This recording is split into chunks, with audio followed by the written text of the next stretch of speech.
নগর পরিকল্পনায় শৃঙ্খলা ফিরিয়ে আনতে রাজধানীর মিরপুর ১০ নম্বরের ফুটপাতকে হকার মুক্ত করতে উদ্যোগ গ্রহণ করেছে উত্তর সিটি কর্পোরেশন। হকারদের নিয়ে ডিএনসিসির কর্মসূচিও রয়েছে আজ। সার্বিক পরিস্থিতি জানতে মিরপুর থেকে যুক্ত হচ্ছেন শাহরিয়ার বাঁধন।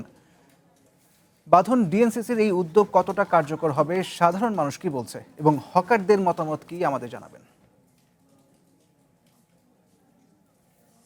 ধন্যবাদ ইস্তিয়াক। আমরা বেশ কিছুক্ষণ ধরেই মিরপুর ১০-এ অবস্থান করছি এবং ১০ নম্বরের যে ফুটপাতগুলো রয়েছে সেখানে ঘুরেছি এবং সাধারণ মানুষের সাথে কথা বলার চেষ্টা করেছি। সেখানে সাধারণ মানুষের প্রতিক্রিয়া একই রকম রয়েছে যে কিছুদিন পরপরই ফুটপাত দখলমুক্ত করা হয় এবং আবারও তারা বসে যায়।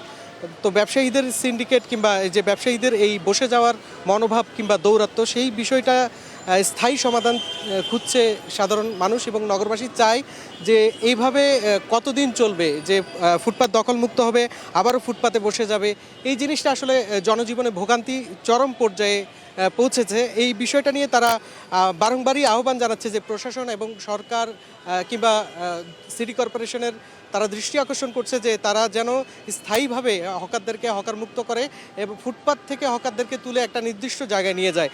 আমরা হকারদের সাথেও কথা বলেছি, তারাও তাদের প্রতিক্রিয়া জানিয়েছে যে তাদেরকে যেখানে স্থানান্তর করা হচ্ছে বা হবে সেখানে গিয়ে তারা আসলে তাদের পরিবার পরিজন নিয়ে তাদের জীবিকার যে ব্যবস্থাটা, সেই ব্যবস্থাটা নিরাপদ হবে কিনা বা নিরাপদ থাকবে কিনা সে বিষয়ে তারা শঙ্কা প্রকাশ করেছে। আমরা প্রায় ফুটপাতগুলো দেখতে পাচ্ছি কিছু কিছু জায়গায় ইতিমধ্যেই তারা তাদের দোকানপাট গুছিয়ে নিয়েছে এবং যাবার প্রস্তুতি চলছে একরকম।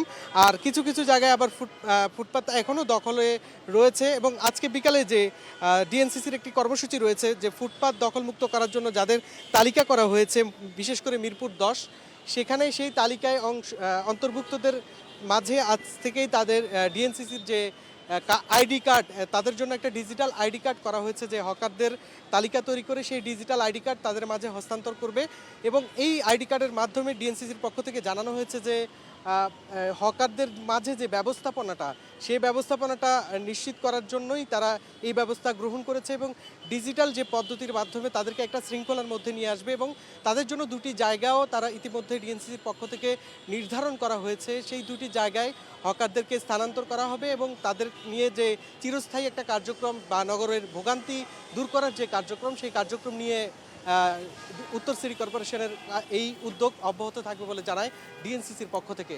ইস্তিয়াক, ধন্যবাদ বাঁধন। দর্শক, ডিএনসিসির উচ্ছেদ অভিযান নিয়ে জানাচ্ছিলেন শাহরিয়ার বাঁধন।